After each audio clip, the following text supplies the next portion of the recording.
মুন্সিগঞ্জ 1 আসন থেকে নির্বাচিত মাননীয় সংসদ সদস্য জনাব মোহাম্মদ আব্দুল্লাহ।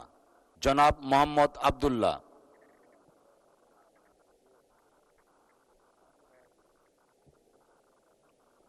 অ্যাপারেন্টলি মনে হচ্ছে জনাব মোহাম্মদ আব্দুল্লাহ নেই। এই পর্যায়ে আলোচনা আছেন জনাব মোহাম্মদ আব্দুল্লাহ, আপনার সময় 6 মিনিট। বিসমিল্লাহির রহমানির রহিম। মাননীয় স্পিকার, আপনাকে ধন্যবাদ। আমি শেখ মোহাম্মদ আব্দুল্লাহ মুন্সিগঞ্জ 1 থেকে নির্বাচিত হয়েছি।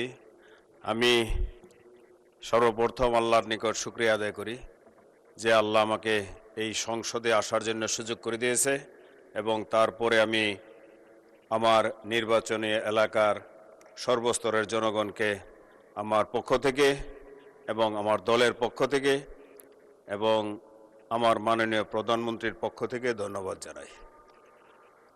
আমি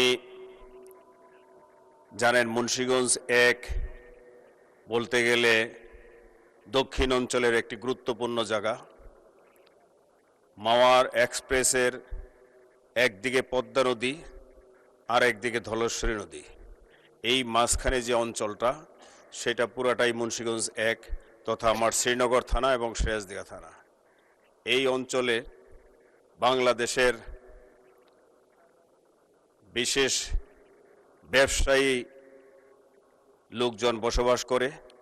আমাদের এইখানে পদ্মা নদীর হাজার হাজার একর চর জেগে আছে এবং ধলেশ্বরী নদীতেও অনেক চর জেগে আছে।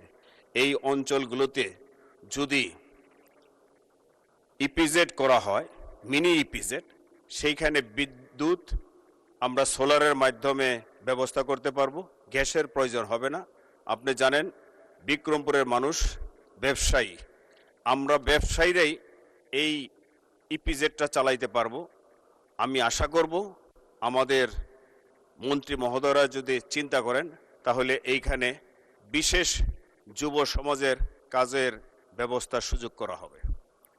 আরেকটি বিষয় আমি আমার শিক্ষামন্ত্রীর প্রতি অনুরোধ করব, আমাদের বিক্রমপুরের লোক অধিকাংশই বিদেশে যায়, সেইখানে যদি কারিগরি শিক্ষা ব্যবস্থা করা হয় তাহলে যুবকরা শিক্ষিত হয়ে লেবারে বা ক্লিনারের চাকরিতে বিদেশ যাবে না, সেইখানে তারা ভালো ভালো টেকনিশিয়ান হিসেবে যাবে। তখন আমাদের দেশের সম্মানও বাড়বে এবং আমরা বৈদেশিক মুদ্রা বেশি উপার্জন করতে পারব। আমার আরেকটি দাবি থাকবে, আমাদের এই মুন্সিগঞ্জ 1-এ যেন একটি ইউনিভার্সিটি করা হয়, যেখানে এই অঞ্চল না শুধু 21টি ডিস্ট্রিক্ট থেকে এইখান দিয়ে লোকজন আসা যাওয়া করে, সবাই উপকৃত হবে। তাই আমি মন্ত্রী মহোদয়ের নিকট আকুল আবেদন করব, মুন্সিগঞ্জ 1-এ তথা আমার শ্রীনগর এবং সিরাজদিঘা থানায় একটি ইউনিভার্সিটি করা হয়, যেখানে আমাদের স্যার জগদীশ চন্দ্র বসুর একটি কলেজ আছে, যেই কলেজের প্রায় 100 একরের উপরে জায়গাও আছে। আমি বলবো যে এই জায়গাটাতেই আমরা ইউনিভার্সিটি করতে পারবো, যেখানে সরকারের কোনো জায়গা কিনতে হবে না বা পয়সাও খরচ হবে না। তাই বিশেষ বিবেচনায় যদি এই ইউনিভার্সিটিটা করা হয় তাহলে দেশ এবং জাতি উপকৃত হবে। আর আপনি জানেন মুন্সিগঞ্জের বিক্রমপুরের লোকজন ব্যবসায়ী, অধিকাংশ লোকই ঢাকা থাকে। তাই ঢাকা থেকে যখন শুক্রবারে বাড়িতে যায়, এই অঞ্চলে অ্যাক্সিডেন্ট হার বেশি, যেহেতু একটি হাইওয়ে এক্সপ্রেস হয়েছে। এই এক্সপ্রেস দিয়ে প্রতিদিনই কিছু না কিছু অ্যাক্সিডেন্ট হতেই থাকে। এই হাইওয়ে এক্সপ্রেসে আমি অনুরোধ করব সরকারকে, আমার মন্ত্রী মহোদয়দেরকে, যে এইখান দিয়ে যেন কোনো ধরনের হোন্ডা বা ছোট যানবাহন চলাচল না করা হয়।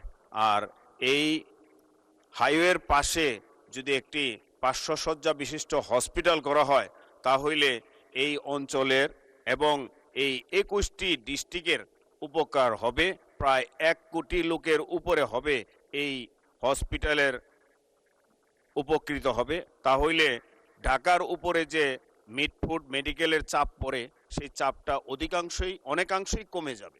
তাই আমি অনুরোধ করব, মাননীয় প্রধানমন্ত্রীর দৃষ্টি আকর্ষণ করব, যদি তিনি বিবেচনায় নেন এইখানে একটি হসপিটাল খুবই প্রয়োজন।